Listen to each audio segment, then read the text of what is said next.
സത്യം സത്യമാ. എല്ലാവർക്കും സ്നേഹവന്ദനം. മനുഷ്യനെ മറ്റ് ജീവികളിൽ നിന്ന് വ്യത്യസ്തനാക്കുന്ന ഒരു സവിശേഷതയാണ് അവന് തിരിച്ചറിവുണ്ട് എന്നുള്ളത്. മനുഷ്യൻ്റെ പ്രത്യേകതകളായിട്ട് നാം പറയാറുള്ളത് മനുഷ്യന് ബുദ്ധി, വികാരം, ഇച്ഛാശക്തി എന്നിവയുണ്ട് എന്നുള്ളതാണ്. അതിൽ തന്നെ അവന് പല തിരിച്ചറിവുകളും ഉണ്ടായി വരുന്നുണ്ട് എന്ന് നമുക്ക് മനസ്സിലാക്കാനായിട്ട് സാധിക്കും. തിരിച്ചറിവുകളില്ലാത്ത ഒരു ശൈശവ കാലഘട്ടം മനുഷ്യനുണ്ട് എന്നുള്ളത് ഒരു യാഥാർത്ഥ്യമാണ്. ഉദാഹരണത്തിന്, ഒരു കുഞ്ഞിൻ്റെ കയ്യിലേക്ക് നാം ഒരു ബ്ലേഡ് കൊടുത്തു കഴിഞ്ഞാൽ ആ ബ്ലേഡ് കൊണ്ട് കളിച്ചാൽ അവന് മുറിവുണ്ടാവും, വേദന എടുക്കും എന്നുള്ള തിരിച്ചറിവ് അവനില്ല. അതുകൊണ്ടാണ് അവനതെടുത്ത് കളിക്കുകയും മുറിവുണ്ടാക്കുകയും ഒക്കെ ചെയ്യുന്നത്. ബുദ്ധി വികസിക്കാത്ത ഒരു സമയത്ത് അവന് തിരിച്ചറിവ് ഇല്ല. എന്നാൽ ബുദ്ധി വികസിക്കുന്നതോടുകൂടി മനുഷ്യന് തിരിച്ചറിവ് ഉണ്ടാകുന്നു എന്നുള്ളത് പരമപ്രധാനമായിരിക്കുന്ന സത്യം തന്നെയാണ്. മറ്റ് ജീവികളിൽ നിന്നും മനുഷ്യനെ വ്യത്യസ്തനാക്കുന്നത് മനുഷ്യൻ്റെ ഈ തിരിച്ചറിവാണ്. മറ്റ് ജീവികൾക്ക് നൈസർഗികമായിരിക്കുന്ന വാസനകൾ മാത്രമാണുള്ളത്, തിരിച്ചറിവ് ഒരിക്കലും ഉണ്ടാകുന്നില്ല. മനുഷ്യൻ്റെ തനതായിരിക്കുന്ന പ്രത്യേകതയിൽ ഒന്നാണ് ബുദ്ധിയും വികാരവും ഇച്ഛാശക്തിയും, അതുപോലെ അതിൽ നിന്നുളവാകുന്ന തിരിച്ചറിവും ഒക്കെ. സർ ഐസക് ന്യൂട്ടനെ കുറിച്ച് നാം കേട്ടിട്ടുണ്ട്. ഐസക് ന്യൂട്ടൻ്റെ വളരെ രസകരമായിരിക്കുന്ന ഒരു കഥയാണ്.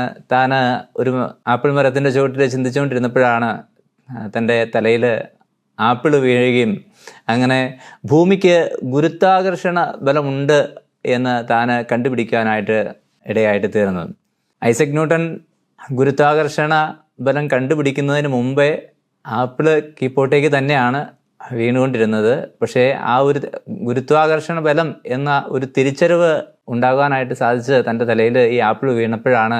അതിനെക്കുറിച്ച് ചിന്തിക്കാനും ആലോചിക്കുവാനും ഇങ്ങനെ ഒരു നിയമത്തെ കണ്ടെത്തുവാനുമായിട്ട് തനിക്ക് സാധിച്ചത്. അങ്ങനെ ബൈബിളിലും അനേക തിരിച്ചറിവുകൾ ഉണ്ടായിരിക്കുന്ന ആളുകളെക്കുറിച്ച് ബൈബിളിൽ നമുക്ക് കാണുവാനായിട്ട് സാധിക്കും. ഞാനും ഇന്ന് തിരിച്ചറിവുണ്ടായിരിക്കുന്ന ഒരു മനുഷ്യനെക്കുറിച്ച് ചില കാര്യങ്ങൾ പറയാം എന്നാണ് ആഗ്രഹിക്കുന്നത്. പക്ഷേ ഈ മനുഷ്യൻ്റെ പ്രത്യേകത എന്ന് പറയുന്നത് ഇദ്ദേഹത്തിന് തിരിച്ചറിവുകൾ ഉണ്ടായപ്പോഴേക്കും താൻ വളരെ വൈകിപ്പോയിരുന്നു എന്നുള്ളതാണ്. ധനവാന്റെയും ലാസറുടെയും കഥ കേൾക്കാത്ത ആരും തന്നെ ഉണ്ടായിരിക്കില്ല എന്ന് ഞാൻ വിചാരിക്കുകയാണ്. നമുക്ക് പരിചയമുള്ള വേദഭാഗമാണ് എന്നിരിക്കലും ഈ വേദഭാഗം ഒന്ന് വായിച്ച് കേൾപ്പിക്കുവാനായിട്ട് ഞാൻ ആഗ്രഹിക്കുകയാണ്.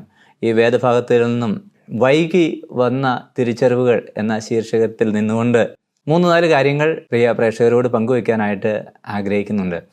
ഈ വേദഭാഗം നമുക്ക് ഒന്ന് വായിച്ച് കേൾക്കാം. ലൂക്കോസിൻ്റെ സുവിശേഷം 16-ാം അധ്യായം അതിൻ്റെ 19 മുതൽ 31 വരെയുള്ള വേദഭാഗങ്ങളാണ് വായിക്കാനായിട്ട് പോകുന്നത്. അവിടെ ഇങ്ങനെ വായിക്കുന്നു: ധനവാനായൊരു മനുഷ്യൻ ഉണ്ടായിരുന്നു. അവൻ ധൂമ്രവസ്ത്രവും പട്ടും ധരിച്ച് ദിനം പ്രതി ആഡംബരത്തോടെ സുഖിച്ചുകൊണ്ടിരുന്നു. ലാസർ എന്നു പേരുള്ള ദരിദ്രൻ വ്രണം നിറഞ്ഞവനായി അവൻ്റെ പടിപ്പുരയ്ക്കിൽ കിടന്നു. ധനവാന്റെ മേശയിൽ നിന്ന് വീഴുന്നത് തിന്ന് വിശപ്പെടുക്കുവാൻ ആഗ്രഹിച്ചു. നായ്ക്കളും വന്ന് അവൻ്റെ വ്രണം നക്കും. ആ ദരിദ്രൻ മരിച്ചപ്പോൾ ദൂതന്മാർ അവനെ അബ്രഹാമിൻ്റെ മടിയിലേക്ക് കൊണ്ടുപോയി. ധനവാനും മരിച്ച് അടക്കപ്പെട്ടു. പാതാളത്തിൽ യാതന അനുഭവിക്കുമ്പോൾ മേലോട്ട് നോക്കി ദൂരത്തു നിന്ന് അബ്രഹാമിനെയും അവൻ്റെ മടിയിൽ ലാസറിനെയും കണ്ടു. അബ്രഹാം, പിതാവേ, എന്നോട് കരുണയുണ്ടാകണമേ. ലാസർ വിരലിൻ്റെ അറ്റം വെള്ളത്തിൽ മുക്കി എൻ്റെ നാവിനെ തണുപ്പിക്കേണ്ടതിന് അവനെ അയക്കണമേ. ഞാൻ ഈ ജ്വാലയിൽ കിടന്ന് വേദന അനുഭവിക്കുന്നു എന്ന് വിളിച്ചു പറഞ്ഞു. അബ്രഹാം, മകനെ, നിന്റെ ആയുസ്സിൽ നീ നന്മയും ലാസറാവണ്ണം തിന്മയും പ്രാപിച്ചു എന്നോർക്ക. ഇപ്പോൾ അവൻ ഇവിടെ ആശ്വസിക്കുന്നു, നീയോ വേദന അനുഭവിക്കുന്നു. അത്രയുമല്ല, ഞങ്ങൾക്കും നിങ്ങൾക്ക് നടുവേ വലിയൊരു പിളർപ്പുണ്ടാക്കിയിരിക്കുന്നു.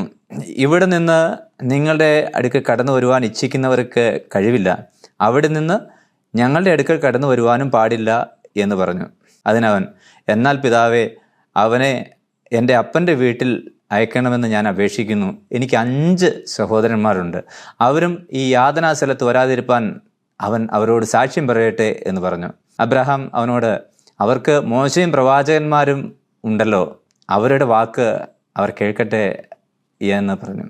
അതിനവൻ, അല്ലല്ല അബ്രഹാം പിതാവേ, മരിച്ചവരിൽ നിന്ന് ഒരുത്തൻ എഴുന്നേറ്റ് അവരുടെ അടുക്കൽ ചെന്നുവെങ്കിൽ അവർ മാനസാന്തരപ്പെടും എന്ന് പറഞ്ഞു.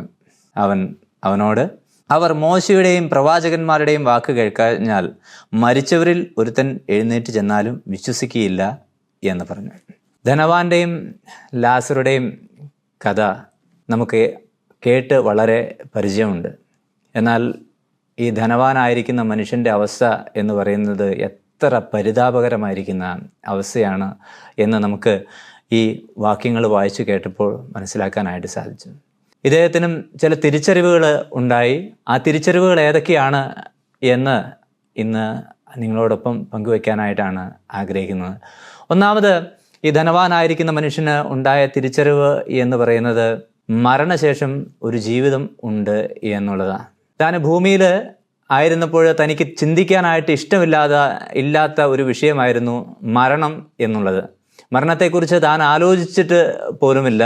മരിക്കുന്നതിനെക്കുറിച്ചല്ല, അദ്ദേഹത്തെക്കുറിച്ച് നാം വായിക്കുന്നത് ദിനം പ്രതി ആഡംബരത്തോടുകൂടി സുഖിച്ചുകൊണ്ടിരുന്നു എന്നാണ് നാം വായിച്ച് കേട്ടത്.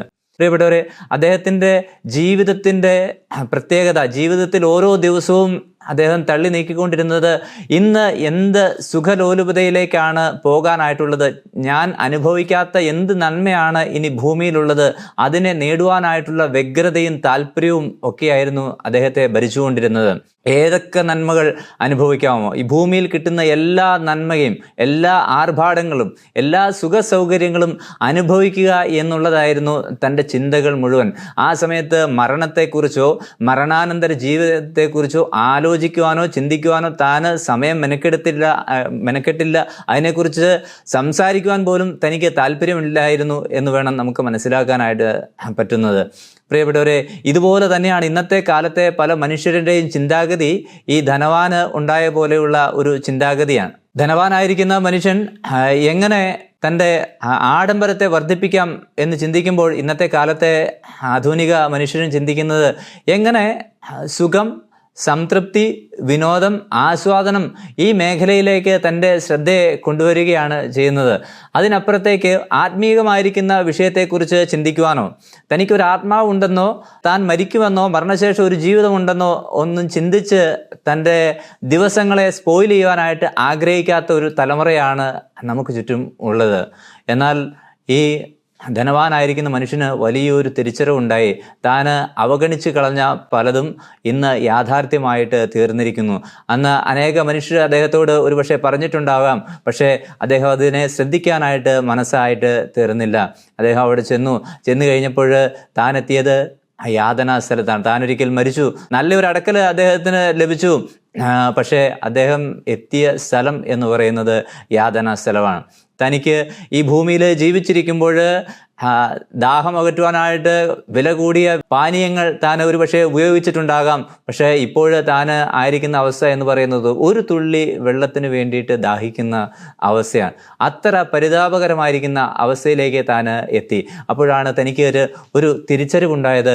മരണത്തിന് ശേഷം ഒരു ജീവിതം ഉണ്ടായിരുന്നു.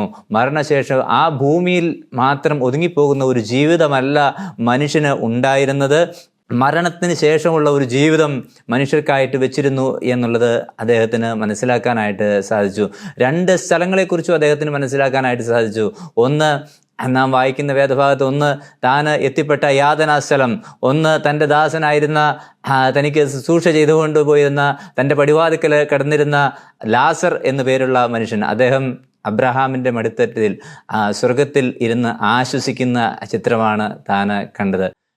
എൻ്റെ പ്രിയപ്പെട്ടവരെ, അദ്ദേഹത്തിന് തിരിച്ചറിവ് വന്നത് വളരെ വൈകിയാണ്. മരണം കൊണ്ട് ഈ ഭൂമിയിൽ നിന്ന് നീക്കപ്പെട്ട് കഴിഞ്ഞ് മറ്റൊരു ലോകത്തെത്തിയതിന് ശേഷമാണ് തനിക്ക് ഈ തിരിച്ചറിവുണ്ടായത്. മരണശേഷം ഒരു ജീവിതം ഉണ്ടായിരുന്നല്ലോ, ഞാൻ അതിനെ കുറിച്ച് ഗൗരവമായിട്ട് ചിന്തിക്കേണ്ടതായിരുന്നു, എനിക്ക് ചിന്തിക്കാനായിട്ട് സാധിച്ചില്ലല്ലോ എന്ന് പരിതാപകരമായിരിക്കുന്ന അവസ്ഥയിൽ ദാഹിച്ച് നിലവിളിക്കുന്ന ഒരു ധനവാനായിരിക്കുന്ന മനുഷ്യനെയാണ് കാണുന്നത്. അദ്ദേഹത്തെ യാതന അനുഭവിക്കുമ്പോഴും ബൈബിൾ പരിചയപ്പെടുത്തുന്നത് ധനവാൻ എന്നാണ്. അവൻ്റെ ധനം കൊണ്ട് അവൻ എന്ത് നേടുവാനായിട്ട് സാധിച്ചു? ഒന്നും നേടുവാനായിട്ട് സാധിച്ചില്ല. ഈ ഭൂമിയിൽ ആയിരിക്കുമ്പോൾ നാം അവഗണിക്കുന്ന പലതും ജീവിതത്തിൽ വളരെ പ്രാധാന്യമുള്ള കാര്യങ്ങളാണ് എന്ന് നാം ഓർക്കേണ്ടിയിരിക്കുന്നു. മരണത്തിനപ്പുറം ഒരു ജീവിതമുണ്ട് എന്നുള്ളത് നാം ചിന്തിക്കേണ്ടുന്ന യാഥാർത്ഥ്യങ്ങളാണ്. നാം മരണത്തെക്കുറിച്ച് സംസാരിക്കാൻ പോലും നമുക്ക് താല്പര്യമില്ല. മരണത്തെക്കുറിച്ച് കേൾക്കുന്നത് നമുക്ക് ഇഷ്ടമല്ല. കാരണം മരണം എന്ന് പറയുന്നത് വേർപാടാണ്. ഈ ഭൂമിയിലുള്ള സുഖ സൗകര്യങ്ങളെയും വേണ്ടപ്പെട്ടവരെയൊക്കെ ഇട്ടേച്ചു പോകുന്ന ഒരു വേദനാജനകമായിരിക്കുന്ന, കരച്ചിലുളവാക്കുന്ന, സങ്കടമുളവാക്കുന്ന, ദുഃഖമുളവാക്കുന്ന കാര്യമാണ്. സന്തോഷിക്കാനായിട്ടുള്ള കാര്യങ്ങൾ കേൾക്കുവാനാണ് എല്ലാവർക്കും താല്പര്യം. വിനോദത്തിന് വേണ്ടി വേണ്ടിയിട്ട് സമയം ചെലവഴിക്കാനായിട്ട് മനുഷ്യന് താല്പര്യമുണ്ട്. എന്നാൽ സങ്കടങ്ങൾ കേൾക്കുവാനായിട്ട് മനുഷ്യർക്ക് ഒരിക്കലും താല്പര്യമില്ല. മരണം എന്ന് പറയുന്നത് വേദനയും സങ്കടവും എല്ലാം ഉളവാക്കുന്നതാണ്. അതിനെക്കുറിച്ച് കേൾക്കുവാനോ സംസാരിക്കുവാനോ മരണാനന്തര ജീവിതത്തെക്കുറിച്ച് കേൾക്കുവാനോ ആർക്കും ഒരു നാളും താല്പര്യമില്ല. എന്നാൽ ചിന്തിക്കേണ്ടുന്ന ഒരു യാഥാർത്ഥ്യം തന്നെയാണ് മരണശേഷം മനുഷ്യന് ഒരു ജീവിതമുണ്ട്. ആ തിരിച്ചറിവ് ഈ ധനവാനായിരിക്കുന്ന മനുഷ്യന് എത്തുവാൻ തൻ്റെ മരണം തന്നെ വേണ്ടി വന്നു. വൈകി വന്ന തിരിച്ചറിവാണ് മരണശേഷം ഒരു ജീവിതം ഉണ്ട് എന്നുള്ളത്.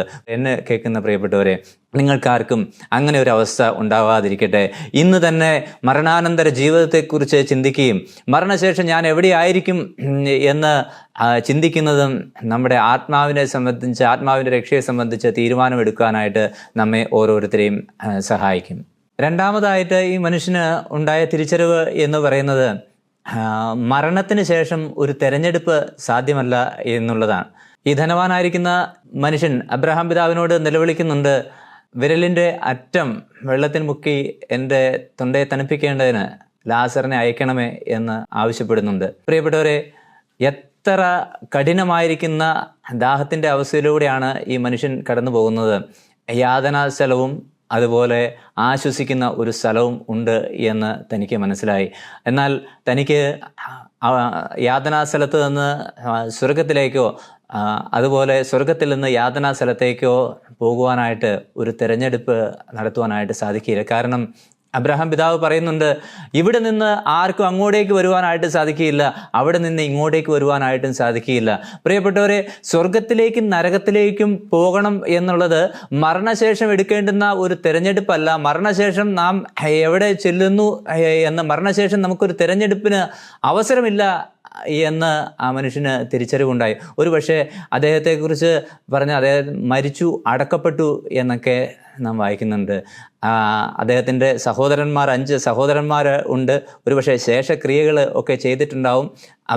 ധനവാനായിരിക്കുന്ന മനുഷ്യനെ സ്വർഗത്തിലേക്ക് കരകയറ്റുവാനായിട്ടുള്ള പ്രാർത്ഥനകളും ക്രിയകളും വഴിപാടുകളും ഒക്കെ ഒരുപക്ഷെ ഈ 5 സഹോദരന്മാരെ നടത്തിയിരിക്കാം. പക്ഷേ അതുകൊണ്ടൊന്നും ഒരു പ്രയോജനവുമില്ല. മരണശേഷം ഒരു തെരഞ്ഞെടുപ്പോ ഒരു അവസരമോ ഇല്ല എന്നുള്ള ഒരു ചിത്രം തനിക്ക് ആ യാതനാ സ്ഥലത്ത് വെച്ച് മനസ്സിലാക്കാനായിട്ട് സാധിച്ചു. ജീവിതത്തിൽ രണ്ടാമത് അവസരങ്ങളില്ല. നരകമോ സ്വർഗമോ എവിടെ വേണം എന്ന് തിരഞ്ഞെടുക്കുവാനായിട്ടുള്ള അവസരം എന്ന് പറയുന്നത് നാം ജീവിച്ചിരിക്കുമ്പോൾ മാത്രമാണ്. മലയാളത്തിലെ ഒരു സൂപ്പർ താരം പറഞ്ഞ ഒരു പ്രസ്താവന, ഒരു റോഡ് സുരക്ഷയുമായി ബന്ധപ്പെട്ട് അദ്ദേഹം ഒരു പരസ്യം ചെയ്തു. ആ പരസ്യത്തിൽ അദ്ദേഹം പറഞ്ഞ പ്രസ്താവനകൾ ഇങ്ങനെയാണ്: ജീവിതത്തിൽ റീടേക്കുകളില്ല എന്ന് അദ്ദേഹം പറഞ്ഞു. നാം റെയിൽവേ സ്റ്റേഷനിലൊക്കെ ഇരിക്കുമ്പോൾ പലപ്പോഴും ഈ പ്രസ്താവനകൾ കേൾക്കാറുണ്ട്. ജീവിതത്തിൽ റീടേക്കുകൾ ഇല്ല, ജീവിതം സുരക്ഷിതമായി മുമ്പോട്ടേക്ക് കൊണ്ടുപോകണം എന്നുള്ളത്. അദ്ദേഹം ഒരു അഭിനേതാവാണ്. ഒരു അഭിനേതാവിനെ സംബന്ധിച്ച് തെറ്റുകൾ പറ്റിക്കഴിഞ്ഞാൽ റീടേക്കുകൾ എടുക്കാം, അഭിനയിച്ച് ശരിയാക്കാനായിട്ട് സാധിക്കും, റിഹേഴ്സലുകൾ ചെയ്ത് അത് ശരിയാക്കാനായിട്ട് സാധിക്കും. എന്നാൽ മരണത്തോടു കൂടി ജീവിതം നഷ്ടപ്പെട്ടു കഴിഞ്ഞാൽ പിന്നീട് ഒരവസരം നമുക്കില്ല എന്നുള്ളത് ഒരു യാഥാർത്ഥ്യമാണ്.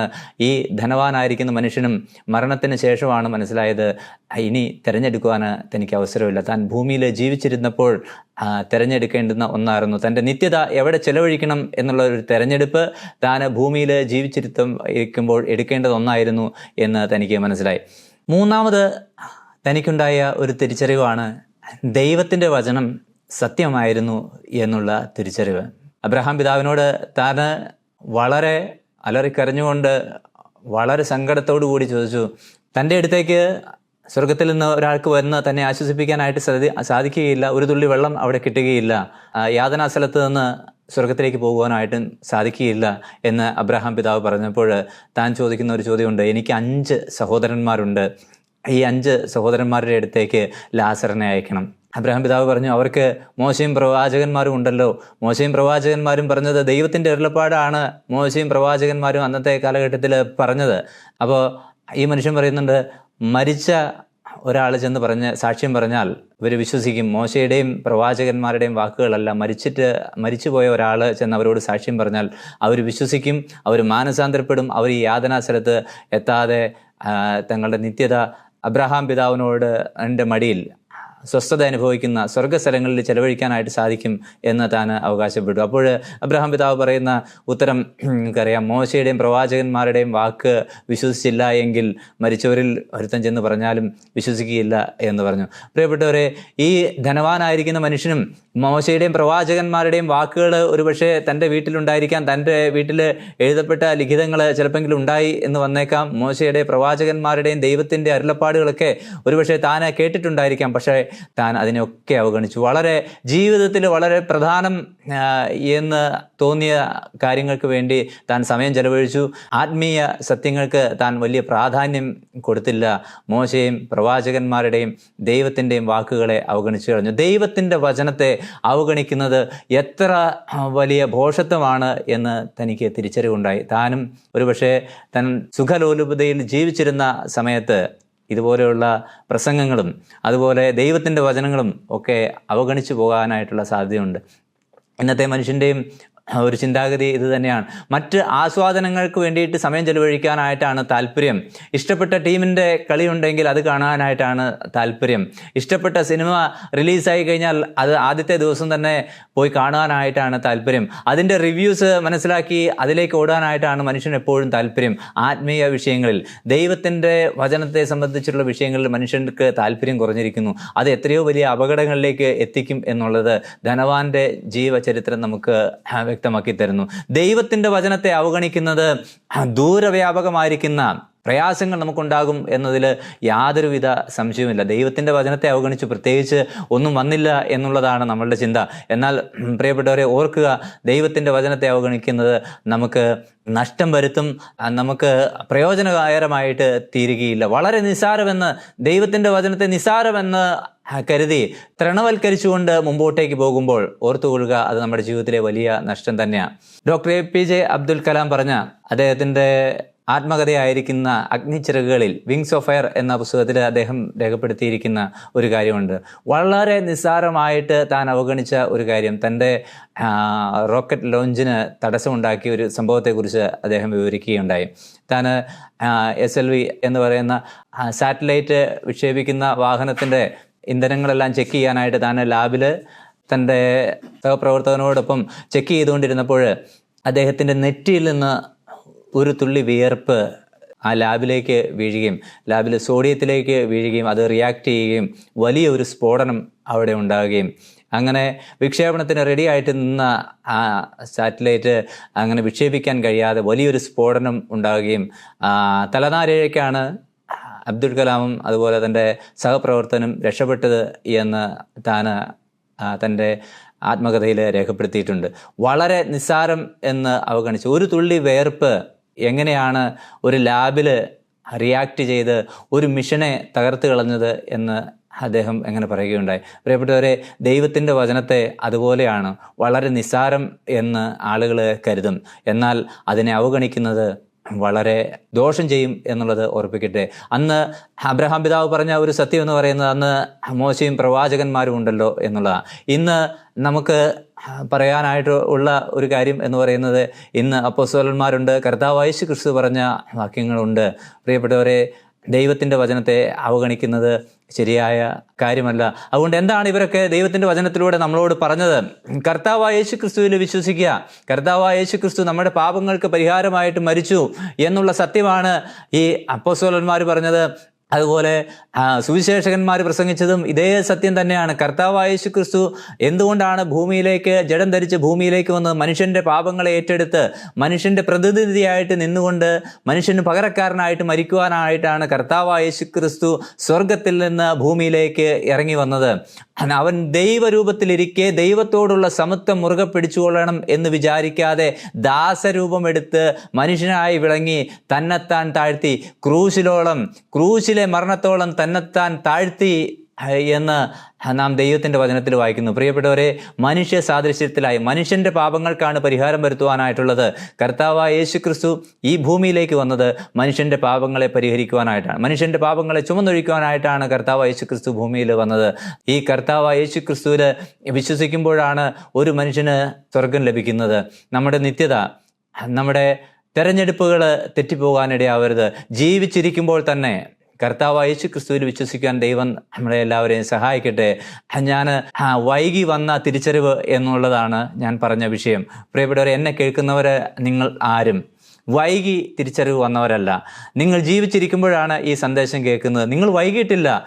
ഈ ഭൂമിയിൽ വെച്ച് തന്നെയാണ് കർത്താവ് യേശു ക്രിസ്തുവിനെ, നമ്മുടെ പാപത്തിന് പരിഹാരമായിട്ട് മരിച്ച കർത്താവ് യേശു ക്രിസ്തുവിനെ രക്ഷിതാവായി ഹൃദയത്തിലേക്ക് സ്വീകരിക്കേണ്ടുന്ന സമയം. അതിനായിട്ട് നിങ്ങളെല്ലാവരെയും ദൈവം സഹായിക്കട്ടെ എന്ന് ആത്മാർത്ഥമായി പ്രാർത്ഥിച്ചുകൊണ്ട് ഞാൻ എൻ്റെ സന്ദേശം ഇവിടെ അവസാനിപ്പിക്കുന്നു. കർത്താവിൻ്റെ നാമത്തിന് ഏറ്റവും മഹത്വം ഉണ്ടാവട്ടെ.